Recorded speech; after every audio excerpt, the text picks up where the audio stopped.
কি চমৎকার দেখাইলো কাকু মারি, সত্যি এই জন্যই কাকু সাইন করতে পেরেছিল, খুশি খুশি ভাব চলে আসছে। দর্শক, মোটামুটি মাঝখান দিয়ে এরকম চিচির করে কাকা কিন্তু স্পষ্ট ফাইট আবার সামনে নিয়ে আসছে। এই মুহূর্তে মাথা তো পুরোটা আউলাই গেছে কাকুর, সিদ্ধান্ত ফাইনাল 100% সত্য, কোন রকম ফাঁকা আওয়াজ বা বুলি দিচ্ছে না। ইনকিলাব মঞ্চের মুখপত্র জননেতা আমার ভাই ওসমান হাদির কিছু হলে বিএনপি এবং চাঁদ আব্বাস মির্জা আব্বাসের খবর আছে। শহীদ ওসমান হাদির প্রধান প্রতিদ্বন্দ্বী মির্জা আব্বাস, সে মির্জা আব্বাসের লোকজন এই ঘটনা ঘটিয়েছে। এবার চূড়ান্ত দফারফা হবে। গ্রেফতার বিএনপির স্থায়ী কমিটির সদস্য মির্জা আব্বাসের 5 দিনের রিমান্ড মঞ্জুর করেছেন আদালত।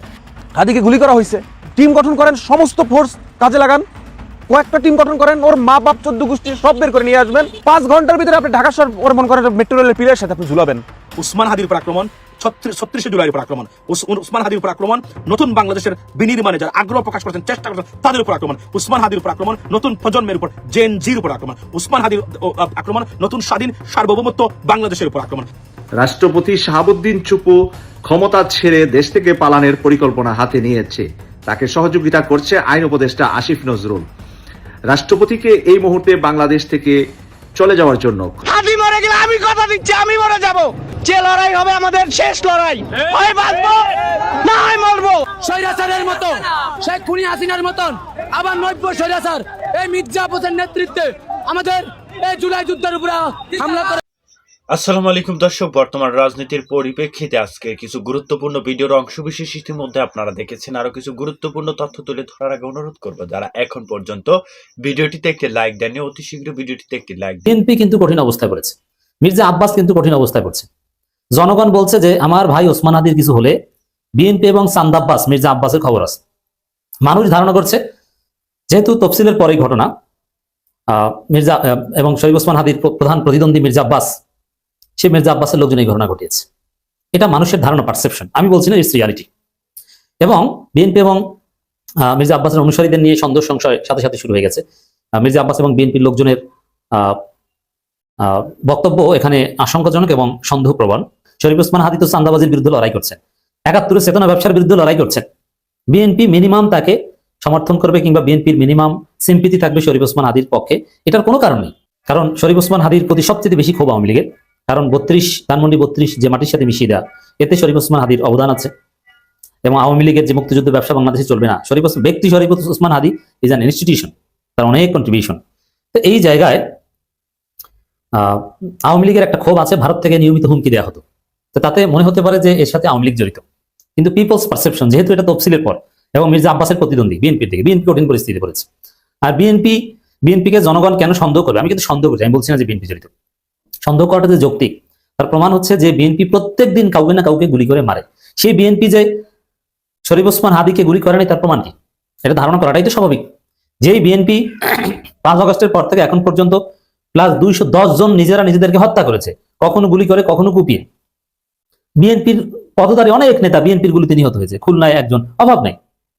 এখন এই সন্ত্রাসের দল শরীফ ওসমান হাদিকে গুলি করতে পারে, মানুষ এটা ধারণা করবে, এটাই স্বাভাবিক। অতএব আমার মনে হয় যে বাংলাদেশে সন্ত্রাস যত ঘটবে, যত অস্থিতিশীল পরিস্থিতি তৈরি হবে, বিএনপি তত বেকায়দায় পড়বে। কারণ এর নেপথ্যে বিএনপি আছে। ওসমান হাদির এই ঘটনায় বিএনপি কঠিন বেকায়দায় পড়বে, জনগণ বিএনপিকে ধরিয়ে দিবে।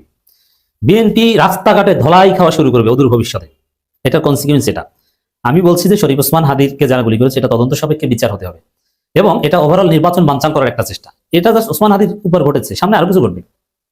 নিউজ সরকার বাধ্য হবে এখন কোন অপারেশন চালাতে, অপারেশন ক্লিন হার্ট 2, চাঁদাবাজ এবং অবৈধ অস্ত্রের বিরুদ্ধে দ্রুত অভিযান চালান, এর কোনো বিকল্প নেই। এবং অভিযান যদি চালায় তাহলে ধরা পড়বে কারা? উত্তর হচ্ছে বিএনপি। তো দর্শক, এই হচ্ছে শরীফ ওসমান হাদির ঘটনার কনসিকুয়েন্স। নির্বাচন পেছাতে সামনে এরকম আরো ঘটনা হয়তো ঘটতে পারে।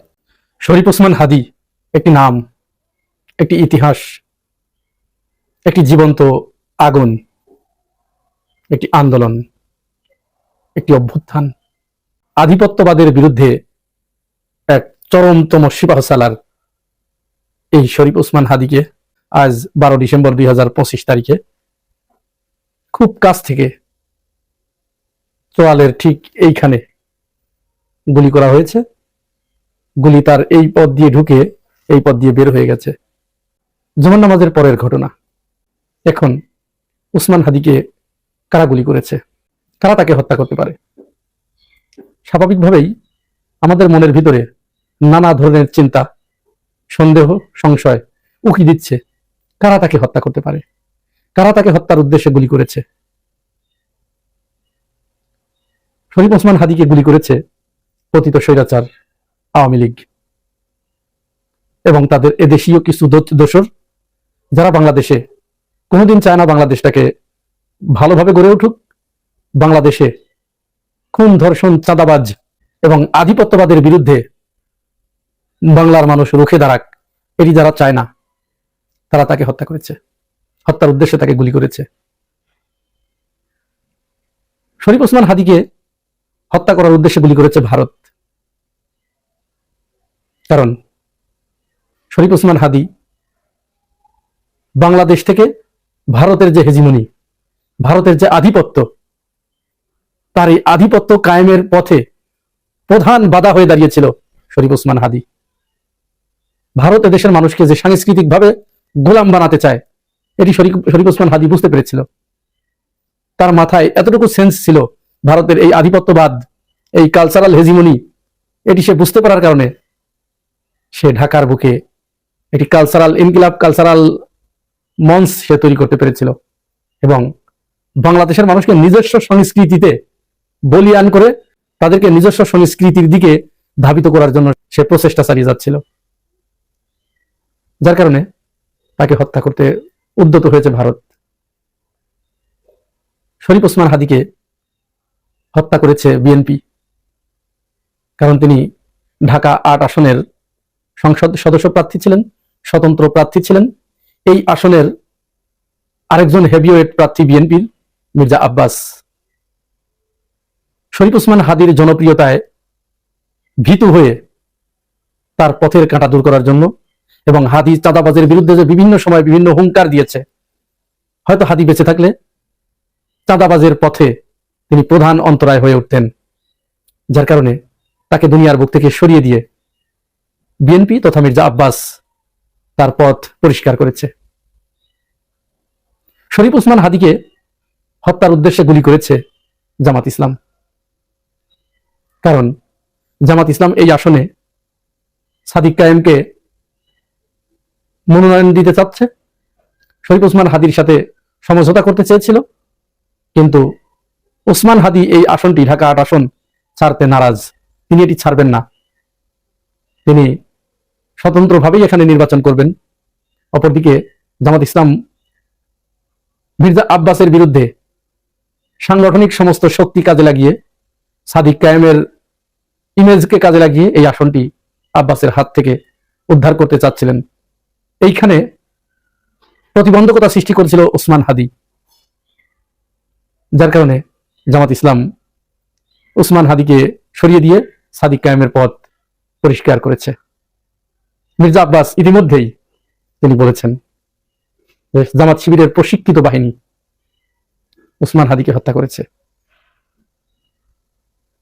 মির্জা আব্বাস এবং বিএনপি ওসমান হাদির উপরে এই গুলি, এই হামলা, এটাকে নর্মালাইজ করার এইখানে একটা প্রচেষ্টা চালিয়েছেন।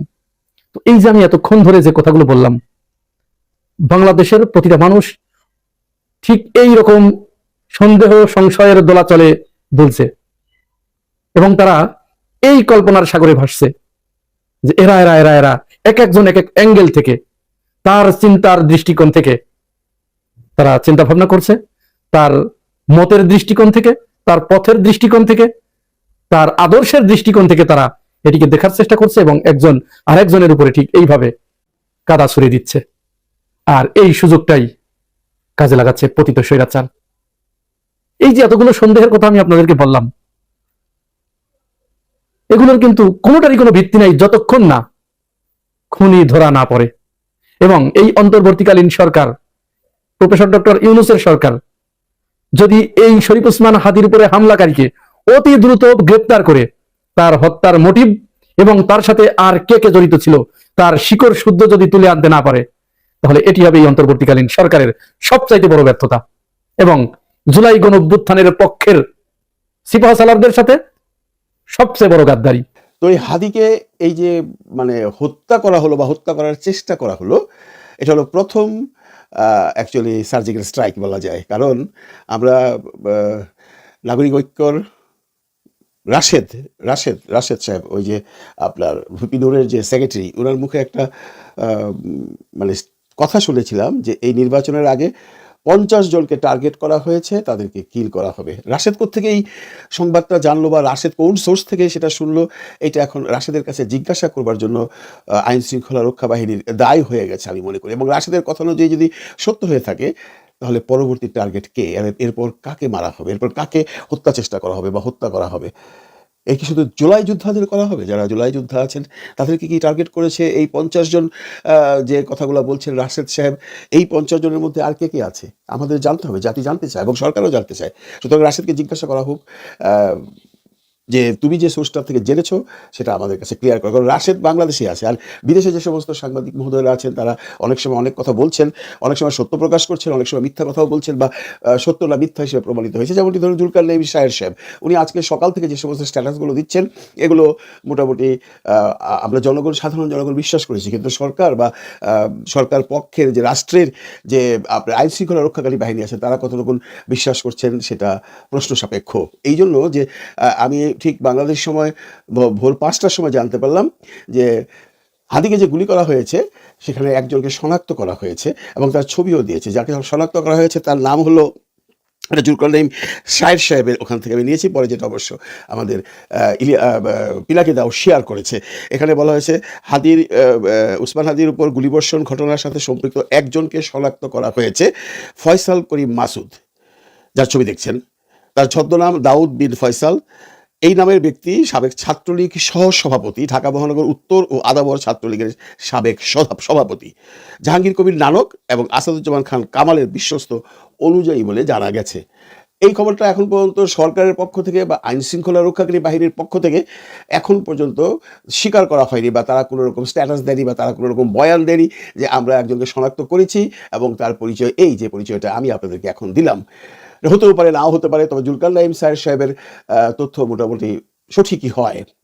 এখন এই যে এই ছেলেটি ছাত্রলীগের যদি হয়ে থাকে, তাহলে সারাদিন যে জল্পনা কল্পনা চলেছে সবগুলোর জল্পনা কল্পনাতেই রয়ে গেল। যেমনটি ধরুন, যখন প্রথম হাদিকে ঢাকা মেডিকেল কলেজ হাসপাতালে নেওয়া হয়েছিল তখন মির্জা আব্বাস গিয়েছিলেন তাকে দেখতে, তখন তাকে বিভিন্নভাবে ভুয়া বলে অপদস্থ করে সেখান থেকে চলে আসতে হয়েছে এবং আর্মির সহায়তায় উনি ভিতরে ঢুকেছিলেন এবং আর্মির সহায়তায় উনি বেরিয়েছিলেন।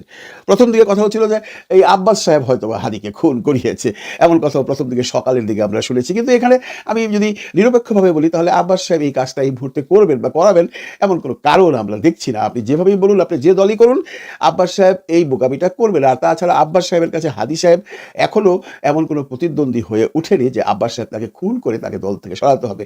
এরপর আরেকটা গ্রুপ বলছেন যেহেতু সাদেক কাইমকে ওখানে দেওয়া হবে, সেই জন্য সাদেক কাইমের রাস্তা যেন পরিষ্কার হয়, এই জন্য তাকে খুন করা হয়েছে বা তাকে খুন করার চেষ্টা করা হয়েছে। আবার এক গ্রুপ বলছেন ভারত থেকে অনেক শুটার এসছে, যেটা জুলকারনাইন সাহেবও বলেছেন, তাকেও প্রয়োজনে তাদের সাথে যোগাযোগ করা উচিত। সরকারি পক্ষের যে জুলকারনাইন সাহেব যে কথাটা শুনেছেন, ভারত থেকে প্রায় 80 জন শুটার বাংলাদেশে ঢুকেছে, তারা একটা বিশৃঙ্খল পরিবেশ সৃষ্টি করবার জন্য এবং এই ইলেকশনকে প্রস্পোন করবার জন্য চেষ্টা চালিয়ে যাচ্ছে, এই কথা জুলকারনাইন সাহেব বলেছেন। এবং উনি একটা অডিও টেপ উনি বাজারে ছেড়েছেন, যেটাতে দুজনের কথোপকথন শোনা যাচ্ছে। আমি সেটা শোনালাম না এই জন্য যে তার কোনো ভিত্তি আমরা এখনো পাইনি, এটা রিভার্স স্ক্যানার থেকে এখনো কনফার্মেশন করা হয়নি এটা কার ভয়েস এবং কে কার সাথে কথা বলছে, এই জন্য আমি শোনালাম না। সেই কথোপকথনে পরিষ্কার বোঝা যাচ্ছে যে আওয়ামী লীগের থেকে একটা গ্রুপ এই 11 তারিখের পর থেকে বাংলাদেশের বিশৃঙ্খলা সৃষ্টি করবার জন্য এবং বাংলাদেশে অস্থিতিশীল পরিবেশ করে এই নির্বাচনকে বন্ধ করবার চেষ্টা করবে। কারণ ওনার সাথেও সরকারি পক্ষ যোগাযোগ করতে পারে বা এই সমস্ত টেপ শুনে এটা রিউমার স্ক্যানকে দিয়ে জেনে কার সাথে কার কথোপকথন হচ্ছে সেটা জেনে সরকারের ব্যবস্থা নেওয়া উচিত। সরকার যদি এখনও বা আইন শৃঙ্খলা রক্ষাকারী বাহিনী এই হাদির এই ঘটনার পর এখনও যদি চুপচাপ বসে থাকেন, তাহলে আমরা ধরে নিতে পারি একটা সুষ্ঠু নির্বাচন বাংলাদেশে আমরা পাচ্ছি না। কারণ দেখুন, মাত্র ঘোষণাটা হলো, তার পরের দিনই এত বড় একটা ঘটনা, যে ঘটনাটা পুরো দেশকে নাড়িয়ে দিয়েছে।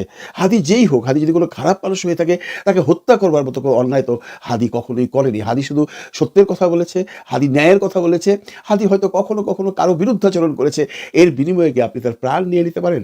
প্রাণ নেওয়ার ক্ষমতা তো একমাত্র মহান আল্লাহ তাআলার, আমি আপনি কি সেটা পারি? আর জুলকারনাইন সাহেবের কথা যদি দুইটাই সত্য হয় ধরে নেই, যে যার কথা উনি বলেছেন, যে ফয়সাল নামে ছেলেটি ছাত্রলীগের, এ গুলি করেছে, যদি এটা সত্য হয়ে থাকে তাহলে জুলকারনাইন স্যারের আগের কথা যে 80 জন শুটারকে ভারত থেকে পাঠানো হয়েছে, এ তো ভারতীয় নয়, এ তো বাংলাদেশি।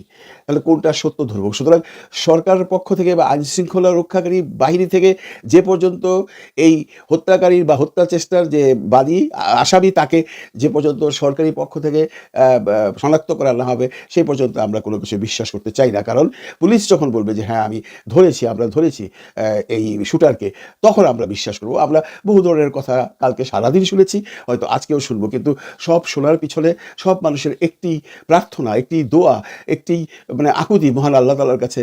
হাদি অত্যন্ত ভালো একটি ছেলে, ও যেন এই অবস্থায় বেঁচে যায়। যদিও আমরা জানি ও যদি বেঁচেও যায় তার পরবর্তী জীবন কেমন হবে সেইটা আলোচনার সাপেক্ষ, কিন্তু তারপরেও কারো মার কোল খালি হোক এই ইলেকশন করতে যেয়ে এটা কারোরই কাম্য নয়। বাংলাদেশের এমন একটি মানুষ নেই, 2-1 ব্যতীত, যারা হাদির সম্পর্কে একটু নেগেটিভ কথাবার্তা বলছেন, সেটার সংখ্যা খুবই কম।